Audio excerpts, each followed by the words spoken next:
Masechet Gittin Daf Yod. Two topics today. The first Mishnah is about a Samaritan signing a get, and the next one will be about a non-Jew signing a get. Mishnah: Kol get sheyesh alav ayed kuti pasul hoz megite nashim v'shichrurei avadim. Any get. Get has multiple meanings. Essentially, it means a document, any kind of legal document. Usually, when we say get, especially in Masechet Gittin, it's going to refer to a get nashim. But when we specify get nashim as opposed to get, so then here, get means any legal document. So the point is here, any legal document that has on it a Samaritan witness, the get is no good, except for Gittin nashim and a document that will free a slave. In those cases, a Samaritan witness is okay. Now the Gemara is going to discuss whether it means one or more. See, it just says here, Yeshav Ed Kuti, Ed in singular, not Edim. So the Gemara will in fact conclude that only if one Samaritan witness is on it, that's okay, but two would not be good. From a simple reading of the Mishnah, it sounds like it's just saying even one is no good for other legal documents, but for get nashim, it is good, one, even two. And the simple reading is supported by the following story. Ma'aseh she'aviu lifnei Rabban Gamliel lichfad otnai get isha v'ayu adav adei kutim v'hichshir. There was a story that they brought to Rabban Gamliel, who lived in Kfar Otnai, a get of a woman, and there was on it two edav, multiple Samaritan witnesses, and he said that was fine. So it looks like this story is coming to support the opinion that was just said. And so in a regular legal document, no Samaritan witnesses are allowed. In the get nashim shichrei abadim, then you can have one or two witnesses. That's the peshat of the Mishnah. And now let's analyze. Maneh matnitin la tanakama v'la Rabbi Elazar v'la Rabban Shimon ben Gamliel. It seems that nobody can be the author of this Mishnah, which is going to be a problem. Now, what are we talking about? These are three different opinions, Tanaim, who said something about the status of Samaritans regarding Pesach. And we're going to assume that their status regarding Pesach, Masa, is going to be the same regarding this halacha of Gittin. Detanya, Masat kuti muteret, v'adam yoseh ba'yidei chovato bePesach. Tanakama says that if a kuti, a Samaritan, makes matzah, and Samaritans surely celebrate Pesach even until today. The Samaritans who live up in the north of Israel, less than 1,000 of them, they celebrate Pesach, and they actually have a different calendar than ours. So some people like to go there on their Pesach just to see, because they bring sheep and they put it on spits and they barbecue it in big pits. You can look on YouTube if you don't want to go yourself. So they actually celebrate full-on Korban Pesach. So you should go and you can go and see it. You can't go and join them because we don't believe that we can make Korban Pesach nowadays.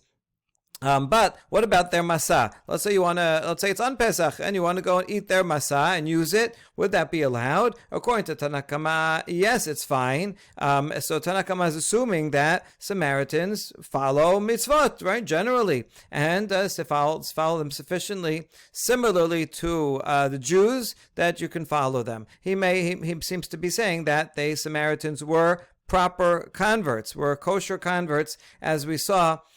We mentioned yesterday, right, that they were part of the northern tribes mixed in with other people, but then the lions came and they were scared of the lions, and so they brought a kohen to teach them Torah, and they learned Torah, and they converted, even though they did it out of fear, but it was a good conversion, and so they're following the laws sufficiently well. You can eat their masot. Rabbi Elazar oseh lefi she'en bikin b'tiktukei sofri b'tiktukei mitzvot. Rabbi Elazar, this is Rabbi Elazar the Tana. That's Rabbi Elazar ben Shamua, not to be confused with Rabbi Elazar ben Pedat, the Amorah, who we're going to encounter in a minute. So Rabbi Elazar Stam, in the context of a Baraita, as in here, is Rabbi Elazar ben Shamua. He says it's no good because Samaritans are not careful in the details of mitzvot. You could read matzot here too. They make masot because they're making Korban Pesach, but they don't do the right procedure the same way that is required in order to do the mitzvah, and therefore you cannot trust them with matzot, and that would make sense. Therefore, you cannot trust them with other things like Gittin.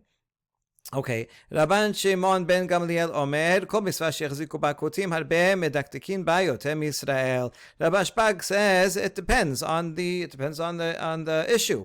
You can't make one blanket statement for all Samaritans on all issues. Any mitzvah that the Samaritans do embrace, they do it better than Jews, right? So they don't do all the mitzvot. In general, they only have the 5 books, Chumash, not even Nevim Ketuvim, and not the oral law. But whatever mitzvot they do keep, they're even more stringent and extra careful. So you could trust them on those mitzvot, but not on other mitzvot. So we'll have to see. So if this fits in, if Gittin fits in or does not fit in. So now let's analyze the 3. Maneh, which of these 3? I mean, this seems to be the 3 opinions about Samaritan. So which one of these might be the author of our Mishnah? If it's Tanakama who says that you can trust a Samaritan regarding his matzot because they're good Samaritans, as we say, right? They're good converts and they follow mitzvot. You can eat their matzot and you can use their Gittin Nashim. They can be signatories on Gittin Nashim. Then they should also be able to witness other types of documents. So they should be kosher over or across the board. So that can't be the author of our Mishnah, because our Mishnah said that for other legal documents, the Samaritan's no good. So Tanakama trusts them too much. Rabbi Elazar said you cannot eat their matzot. They are not careful to mitzvot, and that's why you cannot use their legal documents, because they're not careful regarding the laws of testimony. But if that's true, you cannot trust them regarding the get isha, because they're not trustworthy, or that they don't have the same levels of details of the interpretations of the law. And so while they have some kind of laws regarding that, marriage and divorce, but it's not the same as ours, and so therefore we couldn't trust them regarding anything. So Rabbi Elazar, Rabbi Elazar ben Shamua, the Tana, says you cannot trust them. Then he can't be the author of the Mishnah, because he would not allow them to even be for Gittin, and our Mishnah said they can sign a get. So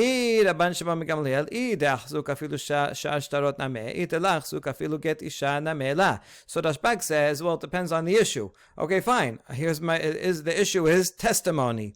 Are Samaritans worthy? Do they hold on, and are they careful regarding the laws of testimony? If they are, then they should be valid witnesses for all types of legal documents. And if they don't keep the laws of testimony properly, then they should not be relied upon, not for any type of legal document, and not for get isha. What would be the reason why you would split and say they can be believed for get isha, but not for another financial document? So now we're stuck, because none of these 3 can be the author of the Mishnah. Now, regarding Rashbag, Rabban Shimon ben Gamliel maybe you'll say, okay, the Samaritans, they are careful when it comes to the laws of Gittin. They have similar laws, and they're very, very careful and very machmir. But they're not careful, and they don't have the laws of other financial documents. For that, they're not well versed, and they have not held on to those laws. So maybe we can, go within the issue. There's 2 subtopics within general testimony. And so, yes, they're careful with one, but not the other. In that case, why would the Mishnah rule that you can only have one Samaritan sign on the get? Right? You see how we're interpreting it as one. If they are careful, then even 2 should be. You can even have 2 Samaritans on a get nashim. Alama amar Rabbi Elazar. Here, this is Rabbi Elazar ben Pedat. Rabbi Elazar stam, if it's an Amorah, is Rabbi Elazar ben Pedat, a second generation Amorah, as opposed to, once again, Rabbi Elazar ben Shamua, who is a Tana, a 4th generation student of Rabbi Akiva. Okay, so he was, Rabbi Elazar ben Shamua was up in the Braita. This is Rabbi Elazar ben Pedat, who is the Amorah, and his interpretation of our Mishnah is, you see, if he's interpreting a Mishnah, you can tell he's an Amorah. is lo hichshiru bo ela ayed echad kuti bilbad, that when the sages say in the Mishnah that you can believe you can use a Samaritan as a valid witness, that's only as one of the signatories. That's the max, but you have to have one Samaritan. You can have one Samaritan, but you have to have one Jew as well signing on it. And so if it's Ban Shimon ben Gamliel is the author, and he thinks that Samaritans are careful with the laws of Gittin Hashim, then even two should be allowed. So now we're stuck. We have no author. And our answer is Le'olam Rabbi Elazar, who going to Hatim Yisrael lebasof. In fact, it could be Rabbi Elazar. He said that we cannot trust Samaritans regarding any mitzvot. However, we're talking about a very specific case where we have two names, one below the other, and you have the Samaritan's name first, and then a Jew's name afterwards on the bottom line. And if not, that the Samaritan was trustworthy, then the Jew on the second line would not have signed it. No, this is actually important law, that if someone's a witness, they should check on who was the other witness, right? And if you know the other witness is a gambler, and says, listen, I don't want to be associated with this guy, right? I saw him gambling last night because I was playing with him. No, he wasn't also, then he would also be a gambler. Okay, so the point is that if the Samaritan's name is first, and then we have a good Jew, kosher guy, who is signed second, we can assume that the second one saw the first guy signing and said, this guy is a Samaritan. But you know what? I know this Samaritan. I know him to be a particularly punctilious one, and he observes the mitzvot properly, the way according to rabbinic interpretation, and he's called a kuti chaver. Even though he's a kuti, not all Samaritans are the same. Chaver meaning he's one of the group. Chaver could also mean someone within the rabbinic group who's extra careful regarding teruma maaser, right? Other things. So chaver means that he is very punctilious, and this guy he's okay, and therefore I'm going to sign under him. So therefore, it could be that our Mishnah is in fact the opinion of Rabbi Elazar, the Tana, Rabbi Elazar ben Shamua, who says, in general, we do not trust Samaritans, not their matzot, not their mitzvot. But if you know a particular Samaritan is good, and how do you know that? Well, someone signed his name afterwards, which indicates that this is a good Samaritan. Then you can trust him, and he's the opinion of our Mishnah is talking about such a case. That would explain why the Mishnah is only allowing one Samaritan, which is the opinion of Rabbi Elazar ben Pedat. So Rabbi Elazar ben Pedat happens to be useful in explaining why the Mishnah is the opinion of Rabbi Elazar ben Shamua. So that's only okay. The Mishnah is only okay in a situation where you have Samaritan signature and under it a Jew's signature testifying that the Samaritan is okay. Now we ask, if that's the case, then even a regular legal document, other legal documents, if you have a Samaritan signature and then a Jewish signature, they should be believed also. But our Mishnah says no, not even one Samaritan on other legal documents. So why not?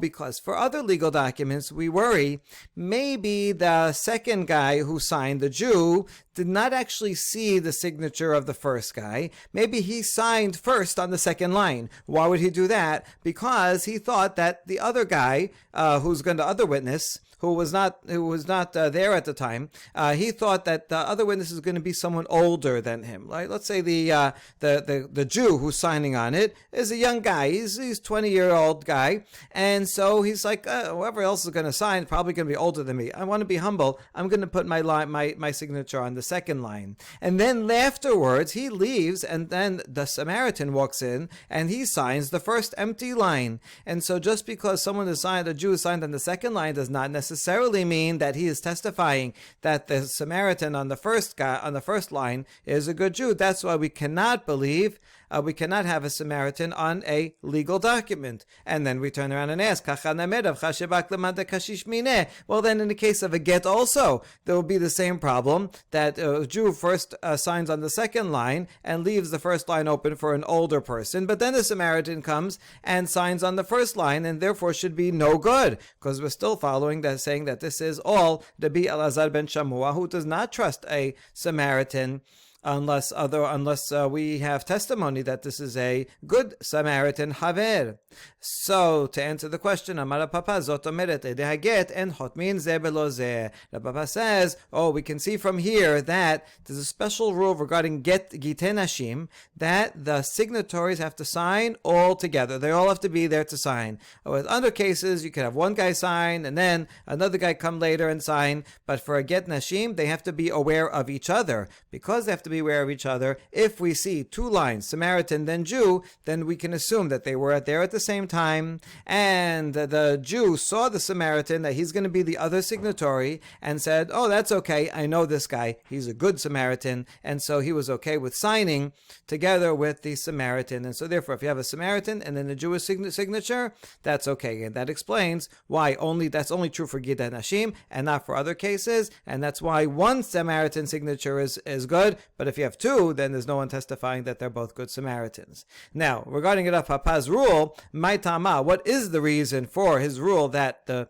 signatories on a get have to be there all together? Amar Rav Ashi gezerav mishum kullechem, because we worry about a case where the husband might say, let's say there's a group of 5 people in the room, and he says, I will give a get, go and write a get to my, go write a get, and all of you sign this get for my wife. I want everybody to be involved, and I want everybody to sign it. In that case, the get is only valid if everybody there does in fact sign it. So how are you going to know that everybody there, that everybody's going to sign it? That means they all have to be together, right? If I see I'm there, 2 of us are there, and the other 3 guys aren't there, but we heard him say, all of you sign it, so we can't just sign without the others, because then I'm testifying that this is good, but I don't know if the others are going to sign it. So therefore, in the case like that, then for sure you have to have everybody there, so make sure everybody signs it. And the rabbis made a gezerah that in all cases, even if the husband doesn't say kulchem, he just says, anyone, go and sign it, that we were going to make sure that that the signatories are there together, and see each other and sign it at the same time. So that's the reason for the rule of the Papa.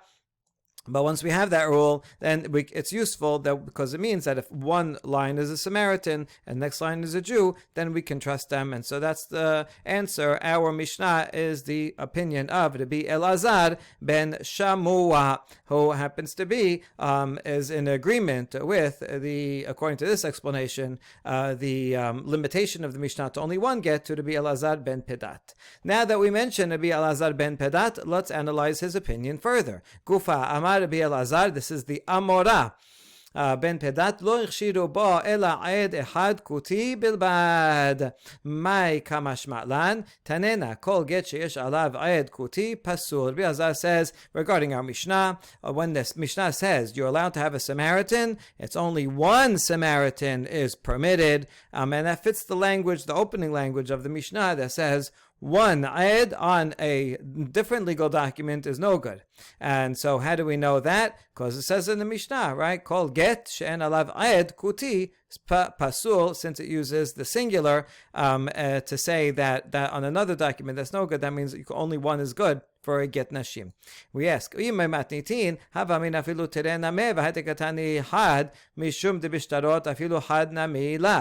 we wonder, Maika Mashmalan is the question. Rabbi Elazar, what are you teaching us? Isn't it evident from the Mishnah itself? So we say no, because if I had only the language of the Mishnah, I could have interpreted it differently. This is in fact how I interpreted it as the Peshat reading of the Mishnah, that it's saying that really 2 can be good on a get nashim. You can have 2 Samaritans. But so why does it say 1 in the opening of the Mishnah? Because for other legal documents, even 1 is no good. That's why it says kol get sheyesh alav ed kuti. If it has even only 1 ed, that other legal document is no good. But for a get nashim, even 2 is good. And then it follows with the story of Rabban Gamliel. So that would be a normal reading, and that is in fact the reading that you would have assumed, because that's the Peshat reading. That's why Rabbi Elazar had to come along and say, no, I disagree with that so-called Peshat reading. That's not true. That's not the way you should understand it. You should understand 1 as Davka. Only 1 is good for a get nashim, but not 2. Now we ask, Utrela. Wait, so you're saying that 2 witnesses on the get nashim Samaritans is no good. והקטנים מעשה והביאו לפני רבן גמליאל לכבד אותנאי גט אישה והיו עדיו עדי וכותים והכשיר. We have a story of Rabban Gamliel, and he had to get nashim, and it had witnesses, Samaritan witnesses, plural, and he said it's okay. But you just told me to be allowed that it's not okay. You know what? You have to change the language of the story. And I know it says you have to change it to Vahaya Edo Ed Kuti, right? And so it was only in fact in that story is only one Ed. All right, that's difficult to have to now go change the language of the Mishnah. So we have another answer. No, really leave the two in the story. Rabban Gamliel is arguing on Tanakama. Rabban Gamliel machshir b'shnayim aseh namesh shebiu lifnei Rabban Gamliel lichvad otnai get isha v'hiyu aidav aideh kutim v'hichshir. So we have Tanakama. He said that one ayed on a different legal document is no good, but one Samaritan ayed on a get, nashim, or get shichud avadim is good. Only one, but not two. That was Tanakama. Then Rabban Gamliel comes and argues and says, no, even two Samaritans, okay? And in fact, there's a story where Rabban Gamliel himself permitted such a thing. So it could be, according to Rava, you also have to change the words of the Mishnah. So how is that any better from than Abaye? Well, actually, it is a little better because you don't necessarily have to change the words. There is a structure sometimes in Mishnah. Well, you have a law, and then you have a maaseh listor. You have a story that actually disagrees with that law, and so even without adding the words in literally into the Mishnah, we're not rewriting the Mishnah, but it means he's saying understand the Mishnah as there's Tanakama. And then there's a story about Rabban Gamliel, but in that story, he is showing that he disagrees with Tanakama. Rabban Gamliel did not follow that law, because he says even two are good.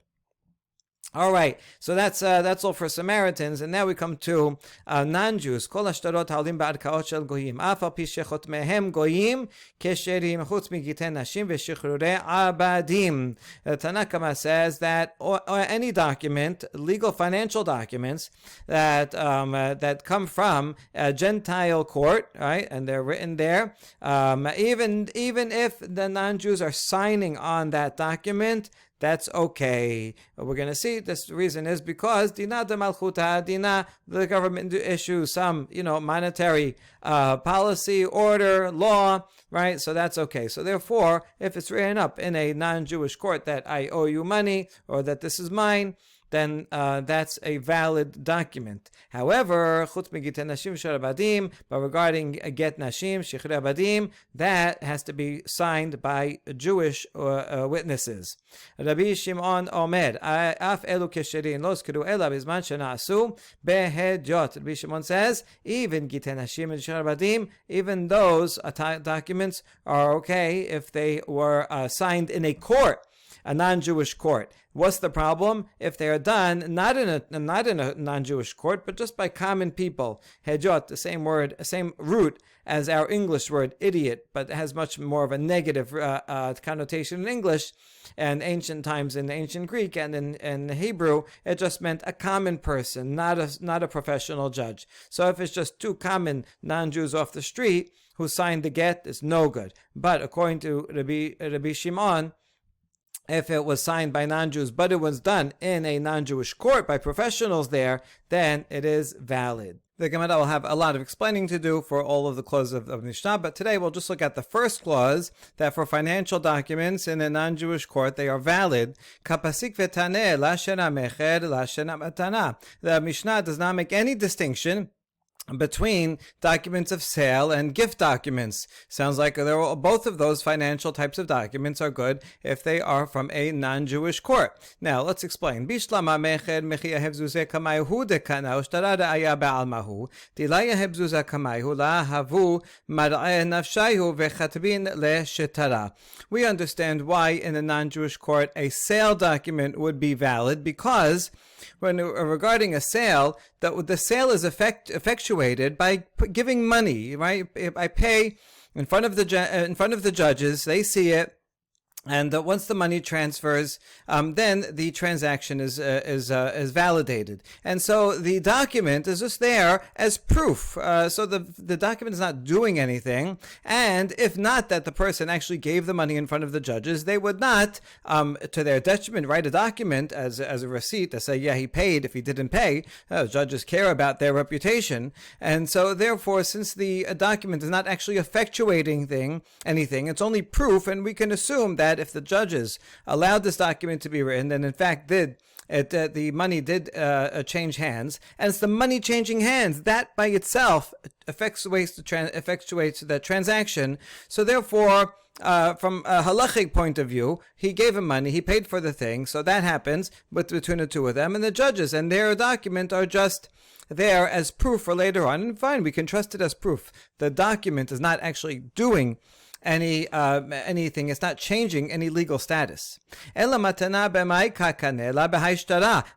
a gift, however, there's no money changing hands. So if I want to give you a gift of some land, so how does the gift transfer? As not by money, because there is no money, it's a gift. It's only by giving you the document, signing the document. Here, this is a deed that I am handing over to you, and through that you are acquiring it.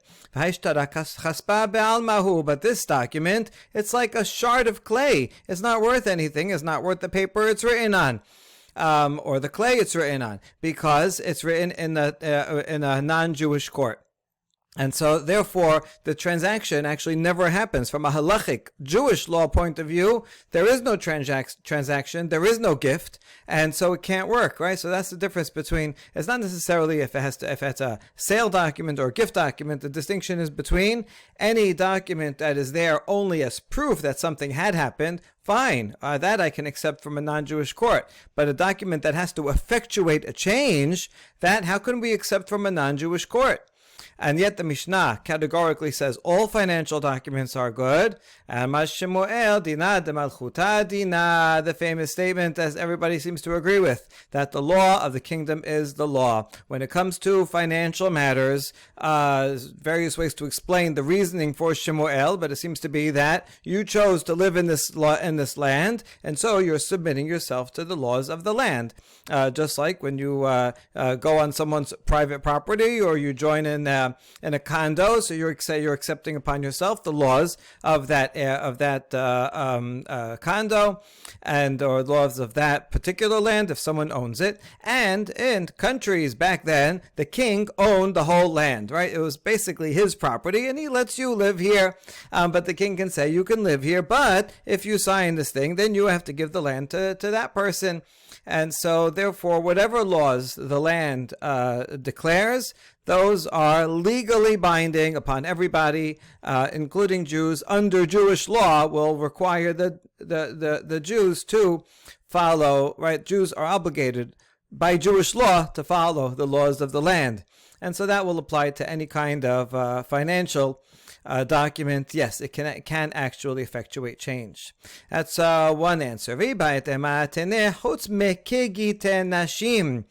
Or we can also explain it within the wording of the Mishnah and say, when it says except for Gittin Nashim, actually we're going to make a distinction. And any financial documents in a non-Jewish court are good if they are only for proof, like a document of sale. But anything, not only Gittin Nashim, we're adding like Gittin Nashim. Any document that's like a Get Nashim, in that it actually effectuates a transaction. A get is not there only to prove that the woman got a divorce. It actually is what makes her divorced, by the husband giving it and her receiving it. That's how she gets divorced. So anything like that, which effectuates a transaction, including a gift document, that would be excluded. And so this is different. Now we're not saying in financial matters all across the board dina de malchuta dina. No, we only rely on non-Jewish courts when it comes to documents that prove something. But any document that effectuates a change will not be valid in a non-Jewish court. And tomorrow we'll analyze the rest of the Mishnah. Baruch Adonai leolam. Amen ve'amen.